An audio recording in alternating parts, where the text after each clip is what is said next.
ইমাম গাজালি রাহিমাহুল্লাহ তাআলা এটাই বলেন যে একজন মানুষ শুধু এই কথা জানলো যে আল্লাহ তাআলা ক্ষমাশীল, এরপরে সে বসে থাকলো, এটা এরকম নির্বোধ এবং সে তো নির্বোধ মতো।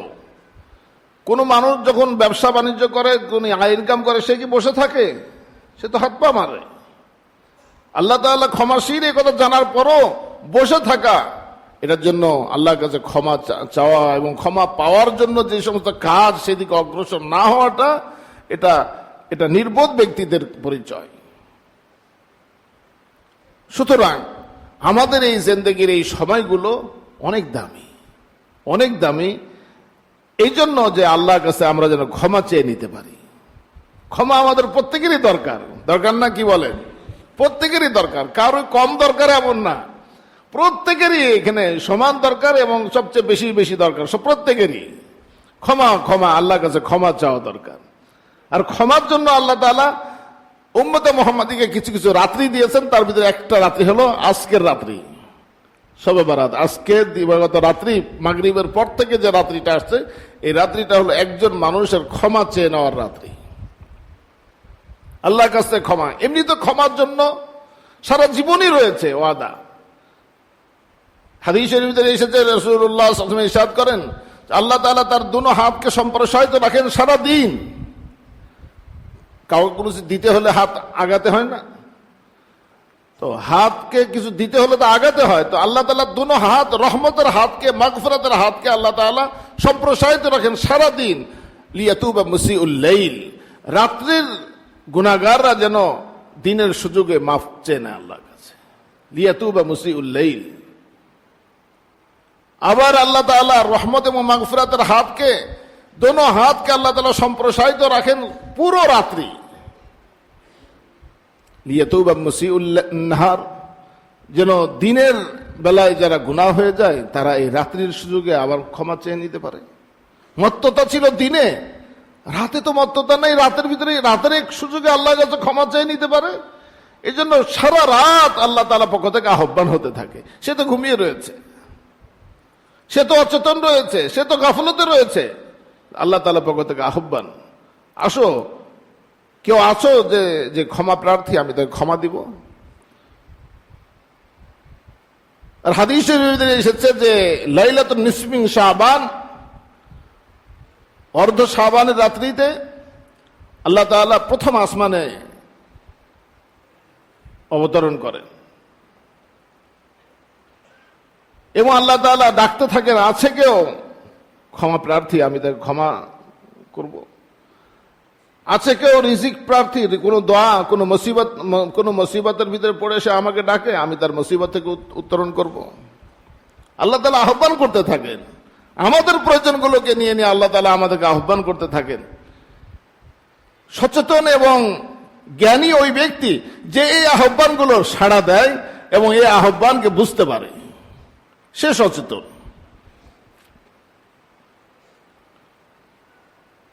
অনেকেই বর্তমান সময়ে কিছু কিছু মানুষ, অনেকেই না, কিছু মানুষ এই কথা শবে বরাতকে একবার অস্বীকার করে, শবে কদরের ফজিলতকে স্বীকার করতে গিয়ে। এটা একটা ভুল চিন্তা, ভ্রান্তি, এটা মূর্খতা এবং অজ্ঞতা। শবে কদরের ফজিলত এটা কোরআনে কারীম দ্বারা প্রমাণিত। সূরা কদর নাযিল হয়েছে, হাদিস শরীফে শবে কদরের ফজিলত রয়েছে। তো এক রাত্রির ফজিলতের জন্য এমন তো জরুরি নয় যে আর এক রাত্রি ফজিলতপূর্ণ হতে পারবে না, এমন কোন জরুরি বিষয় আছে না? রাসূলুল্লাহ সাল্লাল্লাহু আলাইহি ওয়াসাল্লাম এই কথা বলেছেন। তো শবে কদরের ফজিলত এটা কোরআনে কারীম দ্বারা প্রমাণিত, হাদিস দ্বারা প্রমাণিত। আর শবে বরাতের ফজিলত, লাইলাতুন নিসফি মিন শাবানের ফজিলত হাদিস দ্বারা প্রমাণিত। ইমাম ইবনে তাইমিয়া রাহিমাহুল্লাহ তাআলা পর্যন্ত তিনিও বলেছেন এই কথা, যে এই সম্পর্কে যে সমস্ত হাদিসগুলো বর্ণিত হয়েছে তার দাবি হলো এতটুকু যে এই রাত্রিটা ফজিলতপূর্ণ, এটা মাগফিরাতের রাত্রি, এটা প্রমাণিত। শেখ আলবানী তিনিও স্বীকার করেছেন যে এই শবে বরাত সম্পর্কিত যে রেওয়ায়েত নিয়ে এসেছেন, উনি 8টা রেওয়ায়েত নিয়ে এসেছেন। এই 8টা বর্ণনা, 8টা হাদিসের সামষ্টিক যে বিচার সেটা হলো যে এই রাতটা প্রমাণিত, এটা শেখ আলবানীও বলেন। তাহলে আহলে হাদিস বা সালাফি ভাইদের কাছে বলি যে ইমাম ইবনে তাইমিয়া রাহিমাহুল্লাহ তাআলা, শেখ আলবানী, তাদের তাহকিকের উপরে তো আপনাদের বিশ্বাস রয়েছে, তাহলে আপনারা কেন এই কথা বলেন, বা কেউ কেউ এই কথা কেন বলেন যে এই রাত্রিটা প্রমাণিত নয়? ইমাম ইবনে রাজব হাম্বলি রাহিমাহুল্লাহ তাআলা লাতাইফুল মাআরিফ ফিমা লিমাওয়াসিমিল আমিম মিনাল ওয়াযাইফ, এই কিতাবের ভিতরে এই বিষয়ে অনেক লম্বা আলোচনা করেছেন, তিনি তাহকিক করেছেন। এই সম্পর্কিত হাদিসগুলো, এগুলো এর ভিতরে একটা রিওয়ায়াত আছে সবচেয়ে সহিহ ইবনে হিব্বানের রিওয়ায়াত, হযরত মুআয ইবনে জাবাল রাদিয়াল্লাহু তাআলা আনহু, এটা সহিহ মানে উত্তীর্ণ, অর্থাৎ এটা গ্রহণযোগ্য হাসান পর্যায়ের হাদিস, গ্রহণযোগ্য পর্যায়ের হাদিস। সেই হাদিস হলো হযরত মুআয ইবনে জাবাল রাদিয়াল্লাহু তাআলা আনহু থেকে বর্ণিত। তিনি বলেন, ইয়াত্তালিউল্লাহু ইলা খালকিহি ফি লাইলাতিন নিসফি মিন শাবান ফায়াগফিরু লিজামিই খালকিহি ইল্লা লিমুশরিকিন আও মুশাহিন। রাসূলুল্লাহ সাল্লাল্লাহু আলাইহি ওয়াসাল্লাম ইরশাদ করেন যে আল্লাহ তাআলা অর্ধ শাবানের রাত্রিতে তার সমগ্র মাখলুকের দিকে রহমতের নজর দেন। কি বলছেন? ইয়াত্তালিউল্লাহু ইলা খালকিহি ফি লাইলাতিন নিসফি মিন শাবান, তার পুরো সমগ্র মাখলুকের দিকে রহমতের নজর দেন। এমনি তো আল্লাহ তাআলা রহিম, করিম, রহমান, তিনি সবসময় আমাদেরকে খাওয়ান, পান করান, আমাদেরকে সুস্থ করেন, আমাদের তওবা কবুল করেন, এটা তো তার সবসময়ের সিফাত।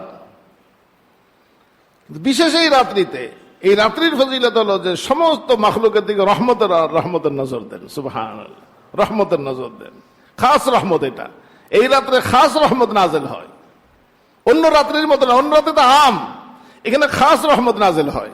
ইয়াত্তালিউল্লাহু ইলা খালকিহি ফি লাইলাতিন নিসফি মিন শাবান। এই খাস রহমতটা কি জিনিস? এই খাস রহমত হলো আল্লাহ, বান্দার প্রার্থনা আল্লাহ তাআলা পর্যন্ত পৌঁছে যায়, এবং এই খাস রহমতের ভিতরে মাগফিরাত আল্লাহ তাআলা দান করেন, ক্ষমা দান করেন, আল্লাহর নিকটতম করে নেন। কাউকে ক্ষমা করে দেওয়া মানে আল্লাহ তাআলা মুকাররাবিনদের অন্তর্ভুক্ত করে নেওয়া। অনেক বড় মূল্যবান রাত্রি এটা, মূল্যবান রাত্রি, অনেক বেশি মূল্যবান রাত্রি। ফায়াগফিরু লিজামিই খালকিহি ইল্লা লিমুশরিকিন আও মুশাহিন, সমস্ত মাখলুককে আল্লাহ তাআলা মাফ করে দেন, সমগ্র মানুষকে মাফ করে দেন, কিন্তু দুই শ্রেণীর মানুষকে মাফ করেন না, যে এই রাত্রেও যে শিরকে লিপ্ত রয়েছে, শিরক থেকে তওবা করেনি যে, এবং বিদ্বেষ থেকে তওবা করেনি, বিদ্বেষে লিপ্ত।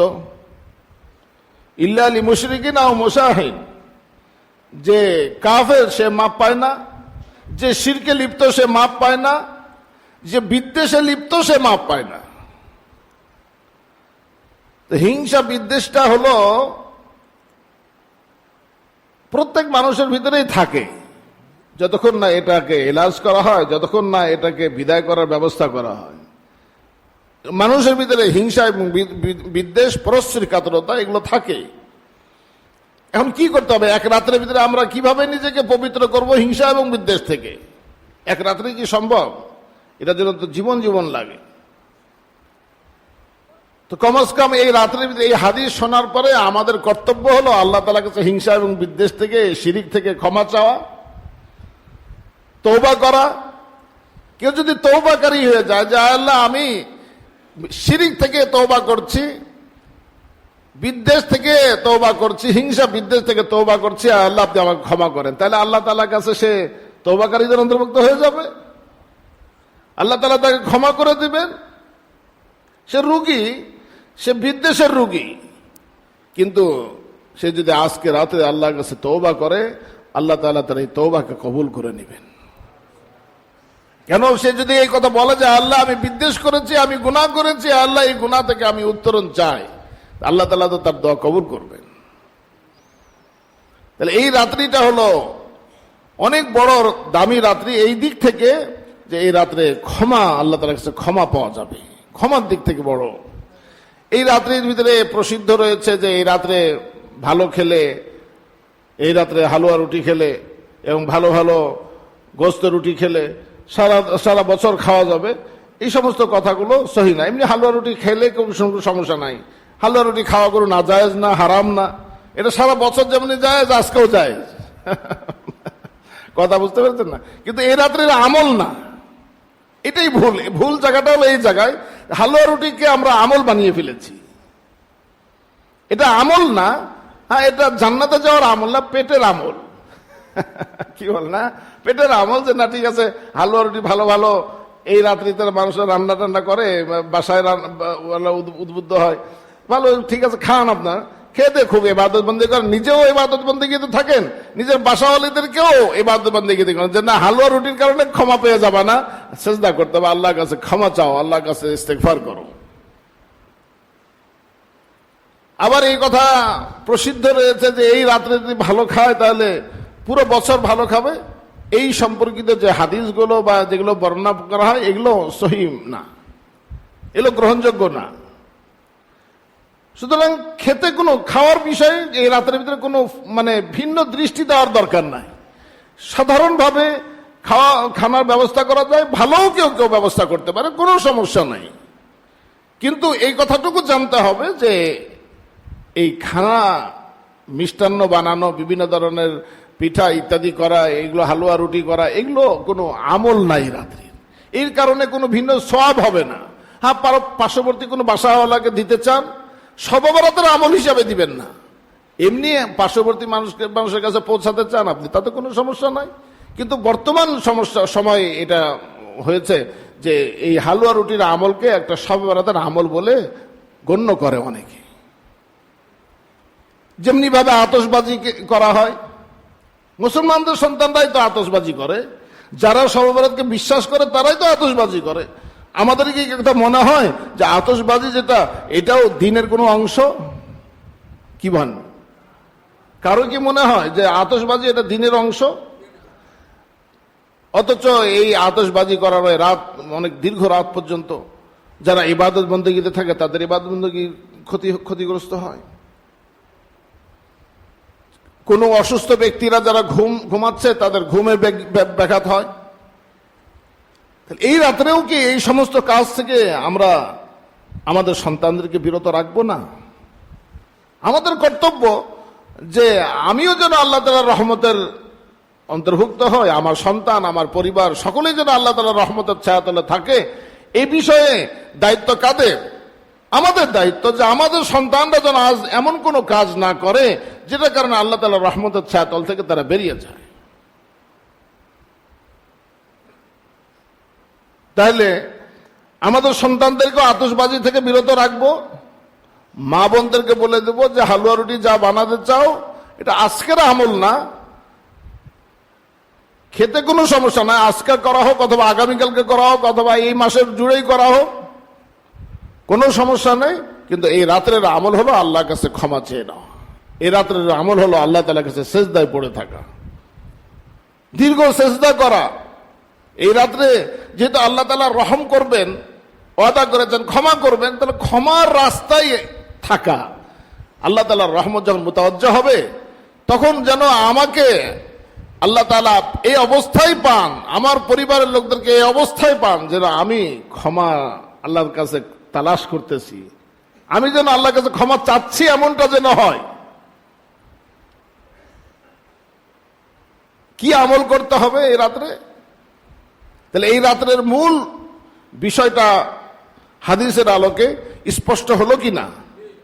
যে হাদিসের আলোকে সহিহ ইবনে হিব্বানের যে হাদিস, এই হাদিসের আলোকে আল্লাহ তাআলা এই রাত্রির ফজিলত, রাসূলুল্লাহ সাল্লাল্লাহু আলাইহি ওয়াসাল্লাম এই রাত্রির ফজিলত বর্ণনা করেছেন যে এই রাত্রিতে আল্লাহ তাআলা ক্ষমা করে দেন, আম ক্ষমা ঘোষণা হয়। তাহলে আমাদের এই জিনিস এই রাত্রি আমরা পেয়েছি ধর্তব্য হবে কিভাবে?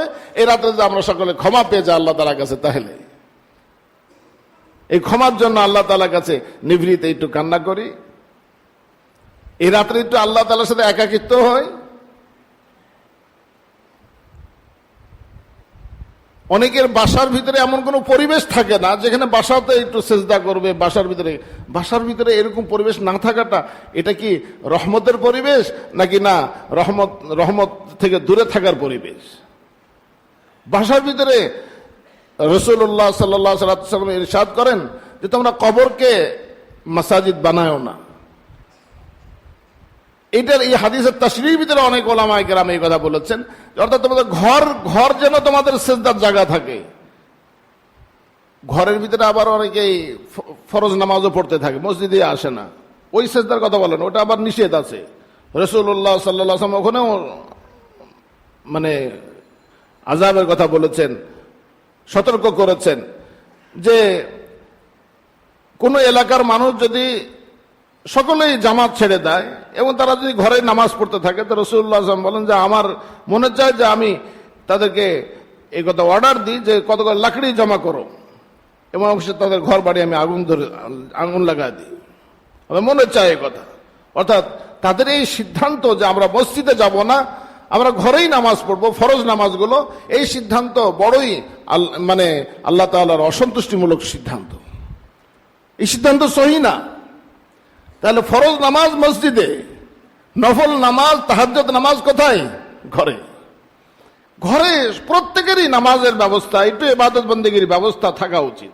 আর ঘরে মা বোনদের জন্য, মা বোনদের ঘরের ভিতরে তাদের নামাজের নির্দিষ্ট স্থান থাকা উচিত। অনেকেরই ঘরের ভিতরে মা বোনদের নির্দিষ্ট স্থান নেই।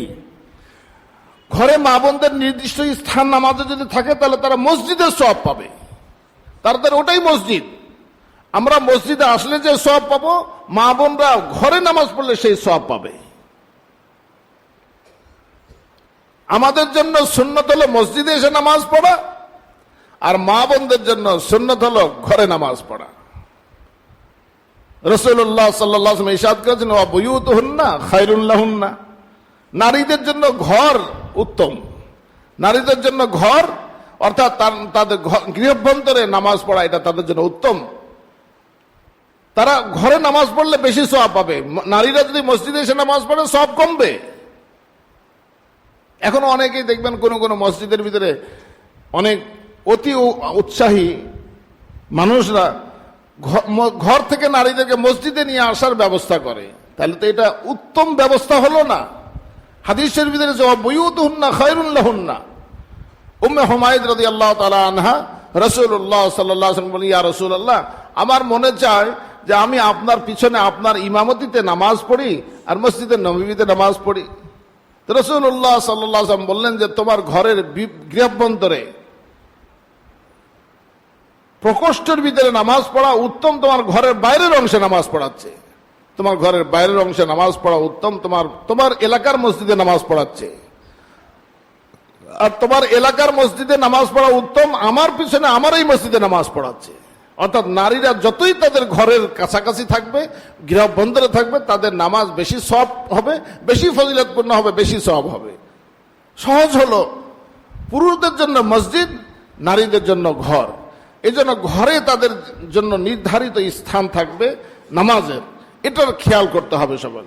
যে নারীদের নামাজ পড়ার জন্য 5 ওয়াক্ত নামাজ তারা পড়েন ঘরে, তাহলে পড়লে সেখানে যে কোনো জায়গায় না, যে কোনো জায়গায় নামাজ পড়তে থাকে না, ভাড়া হোক, ভাড়া বাসায় হোক, কোনো ভাড়া বাসায় উঠার পরে একটা নামাজের নির্ধারণ, যেখানে খাট লাগাবে কোথায় নির্ধারণ করে, কোথায় টেবিল লাগবে নির্ধারণ করে, কোথায় শোকেস লাগবে নির্ধারণ করে, অনুরূপভাবে কোথায় নামাজ পড়বে এই জায়গাটা নির্ধারণ করা উচিত। এই জায়গায় নামাজ হবে, এই জায়গায় নামাজ, ওখানে মুসাল্লা বিছানো থাকতে পারে, বিভিন্ন সময় ওখানে আয়োজন থাকতে পারে। নামাজের ইহতিমাম যেন বোঝা যায়, এতটুকু বিষয়টা লক্ষণীয়। তো যাই হোক, সার কথা বলছিলাম যে ঘরের ভিতরে নামাজের, নফল নামাজ, তাহাজ্জুদ নামাজ, এগুলো ঘরের ভিতরে রহমত এবং সাকিনা নাজিল হয়, ঘর আবাদ হয়। ঘরের ভিতরে যারা থাকে, আমার পরিবাররা ঘরের ভিতরে থাকে, আমার সন্তানরা ঘরের ভিতরে থাকে, এই ঘর যেন আল্লাহ তাআলার রহমত ওয়ালা ঘর হয়। মসজিদ যেমন নাকি আমরা মসজিদের ভিতরে শান্তি লাগে না, এই মসজিদের রহমত এবং সুকুন যদি আমার ঘরে চলে যায় তাহলে ঘর কত উত্তম হবে বলেন।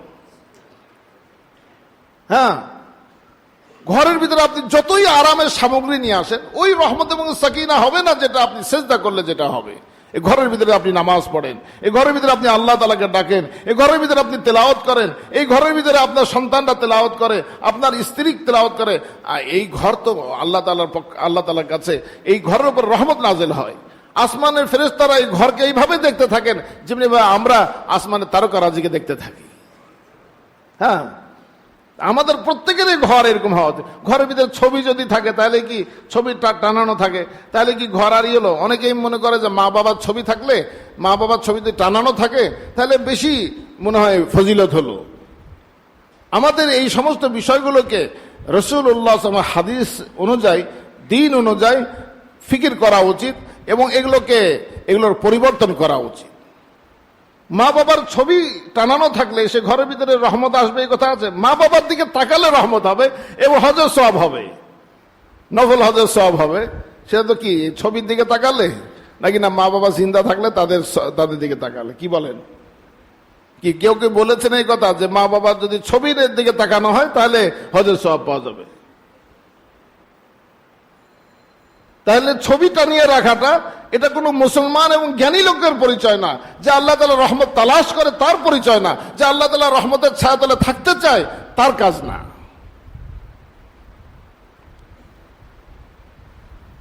রহমতের ফেরেশতারা আসে না যে ঘরের ভিতরে তাসবির থাকে, ফটো থাকে, ছবি থাকে, চাই সেটা মানে মা বাবার ছবি হোক আর সেটা বড় পীর আব্দুল কাদের জিলানীর ছবি হোক। অনেকেই ফজিলতের সাথে আব্দুল কাদের জিলানী রাহিমাহুল্লাহ তাআলা, বড় পীর আব্দুল কাদের জিলানী রাহিমাহুল্লাহ তাআলা ছবি রাখে। যারই ছবি হোক, ছবি মানেই হলো সেখানে যে ঘরের ভিতরে রাসূলুল্লাহ সাল্লাল্লাহু আলাইহি ওয়াসাল্লাম বলেন যে রহমতের ফেরেশতারা দাখিল হয় না, ওই ঘরের ভিতরে ফেরেশতারা দাখিল হয় না, প্রবেশ করে না যে ঘরের ভিতরে কুকুর থাকে এবং যেখানে তাসবির থাকে, ফটো থাকে। তো ঘরকে রহমত এবং সাকিনার জায়গা এবং শান্তির জায়গা বানানো উচিত। আল্লাহ তাআলা আমাদেরকে তৌফিক দান করেন। তো বলছিলাম যে এই রাত্রের আমল কি? এই রাত্রের আমল শুআবুল ঈমানের ভিতরে একটি হাদিস এসেছে আম্মা জান আয়েশা রাদিয়াল্লাহু তাআলা আনহা থেকে বর্ণিত। তিনি বলেন যে রাসূলুল্লাহ সাল্লাল্লাহু আলাইহি ওয়াসাল্লাম এক রাত্রিতে অন্যান্য রাত্রির তুলনায় এই রাত্রিতে খুব বেশি লম্বা সেজদা ছিলেন। এতটা লম্বা সেজদা করেছেন যে আম্মা জান আয়েশা রাদিয়াল্লাহু তাআলা বলেন যে আমার সন্দেহ হয়েছে, আমার আশঙ্কা করছিলাম যে রাসূলুল্লাহ সাল্লাল্লাহু আলাইহি ওয়াসাল্লাম ইন্তেকাল হয়ে গেছে বলে সেজদা অবস্থা। কি পরিমাণ লম্বা সেজদা হলে এই কথার আশঙ্কা হয়, যে আশঙ্কা প্রবল হয়ে গেছে যে রাসূলুল্লাহ সাল্লাল্লাহু আলাইহি ওয়াসাল্লাম সেজদা অবস্থায় ইন্তেকাল হয়ে গেছে। তো হযরত আম্মা জান আয়েশা রাদিয়াল্লাহু তাআলা আনহা বলেন যে আমি রাসূলুল্লাহ সাল্লাল্লাহু আলাইহি ওয়াসাল্লামের বৃদ্ধাঙ্গুলি ধরে একটু নাড়া দিলাম যে তিনি হায়াত। কেননা মানে জিন্দা মানুষ তার অঙ্গ প্রত্যঙ্গ নাড়ালে তো বোঝা যায়। তো তিনি এটা নিশ্চিত হলেন যে রাসূলুল্লাহ হায়াতে আছেন এবং সিজদা অবস্থায় আছেন। সিজদা যখন শেষ হলো, নামাজ শেষ হলো, রাসূলুল্লাহ সাল্লাল্লাহু আলাইহি ওয়াসাল্লাম ইরশাদ করলেন, হুমায়রা, আমি তোমার কি মনে হয় যে আমি তোমার হকের ব্যাপারে ভুলে গেছি? জি ইয়া রাসূলুল্লাহ, সেজন্য নয়, আমার এই দীর্ঘ সেজদার কারণে, আপনার এই দীর্ঘ সেজদার কারণে আমার ভিতরে এই আশঙ্কা তৈরি হয়েছে যে আপনার না জানি ইন্তেকাল হয়ে গেছে। ওহো, তাহলে তুমি কি জানো না যে আজকে কোন রাত্রি? আজকের কোন রাত্রি সেটা কি তুমি জানো না? তো আম্মা জান আয়েশা রাদিয়াল্লাহু তাআলা বলেন যে আল্লাহ এবং আল্লাহর রাসূল ভালো জানেন। রাসূলুল্লাহ সাল্লাল্লাহু আলাইহি ওয়াসাল্লাম বলেন, হাযিহি লাইলাতুন নিসফি মিন শাবান, এই রাত্রিটা হলো অর্ধ শাবানের রাত্রি। ইয়াত্তালিউল্লাহু রাব্বুনা, যে আল্লাহ তাআলা এই রাত্রির ভিতরে রহমতের দৃষ্টি দেন। ফায়াগফিরু লিল মুস্তাগফিরিন, যে যারা আল্লাহর কাছে ক্ষমা চায় তাদেরকে আল্লাহ তাআলা ক্ষমা করে দেন। ওয়ারহামুল মুস্তারহিমিন, যারা আল্লাহ তাআলার কাছে দয়া চায়, রহমত চায়, আল্লাহ তাআলা তাদের রহমত নাযিল করেন।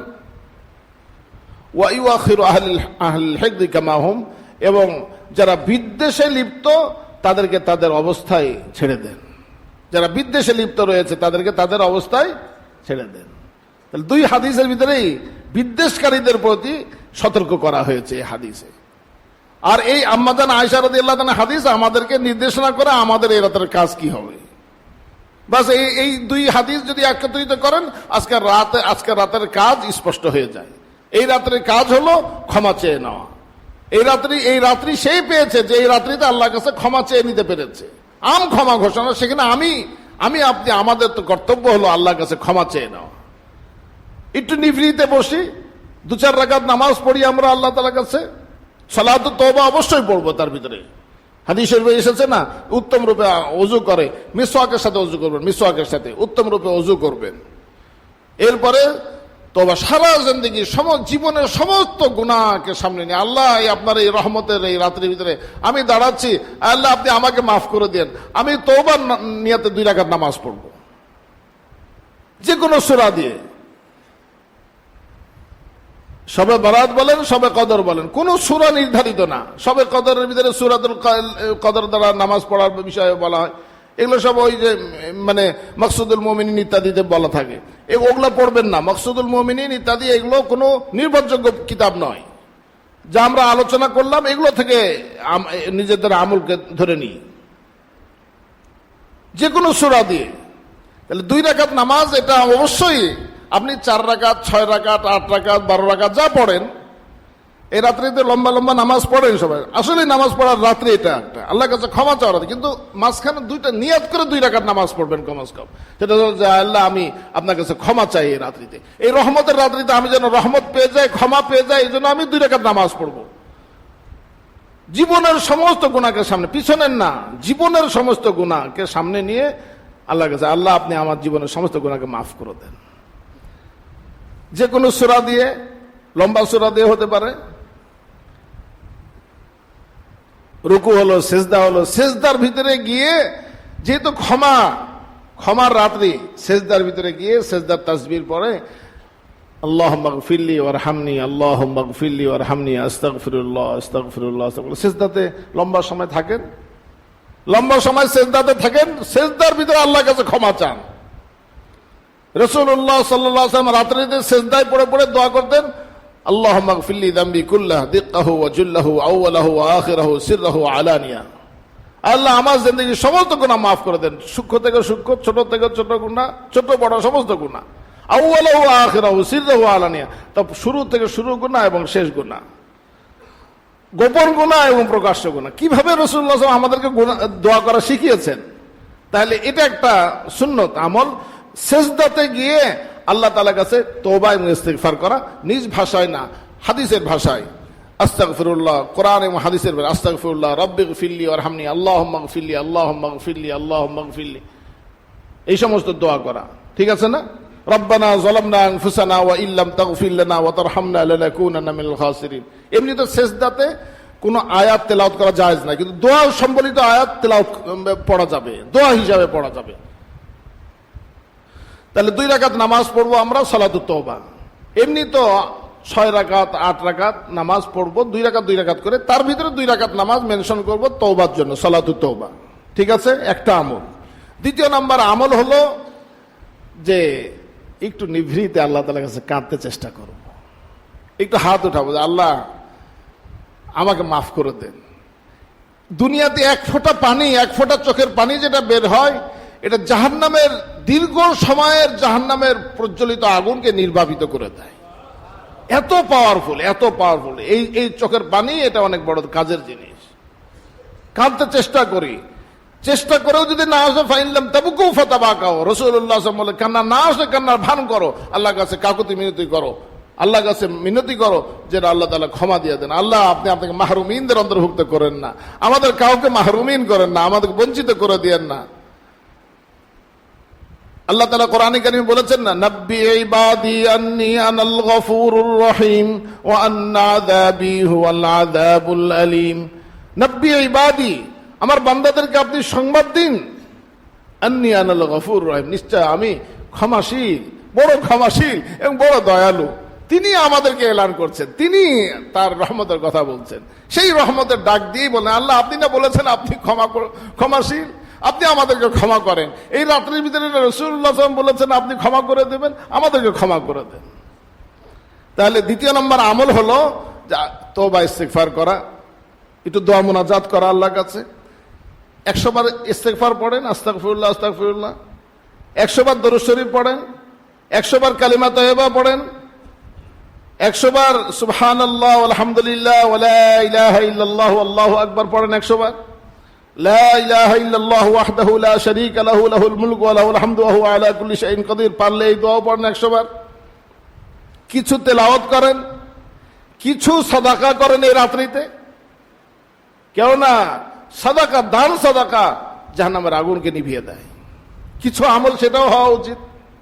মসজিদে কিছু কিছু দান সাদকা করলেন, নিজের গরিব আত্মীয় স্বজনের কিছু দান করলেন, কিছু মাদারিসগুলোর ভিতরে কিছু কিছু চেষ্টা করলেন।